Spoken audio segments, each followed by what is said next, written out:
Years ago today, one of the largest tornadoes ever recorded blew the town of Hallam, Nebraska, nearly off the map. A decade later, while many signs of the massive storm are gone, the memory of that terrifying day in Hallam remain for the people who lived through it. KMTV Action 3 News reporter Kim Foley has the story.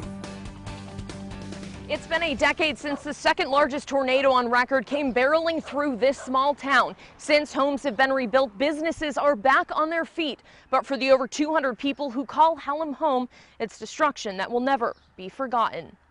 It was just pitch black in that. I mean, you just had this weird feeling. Mary Williams remembers May 22nd, 2004 like it was yesterday. It was really hot. I mean, it was like 100 that day because we had our community garage sales. And everyone was just getting cleaned up from that. And then a nasty storm rolled through. Tornado sirens never went off. Mary and her daughter, who was 3 at the time, were hiding in her neighbor's basement, riding out the storm.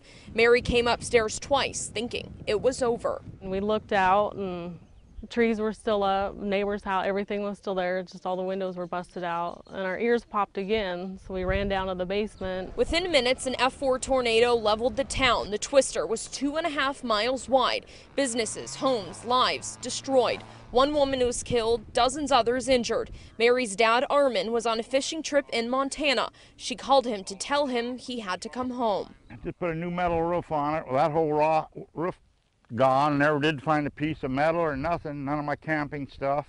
It was a long night for first responders too. Larry Likens is a Hallam volunteer firefighter and was called in the day the twister hit. We did a ground-to-ground search and looking for casualties and injured people, and the first house we hit, we had a casualty, and I thought, oh boy, what do we, but that we was lucky that we just had the one. Since, homes, businesses, and churches have been rebuilt. Some residents moved out of town, others have moved in. They were determined to rebuild and move on together. There's a talk we wouldn't be able to rebuild, and it's been kind of slow, but we're on the mend there. We got a ways yet to go. The tornado that hit Hallam was the largest in history until a twister touched down in Oklahoma last May that was 1/10 of a mile larger. In Hallam, Kim Foley, KMTV Action 3 News.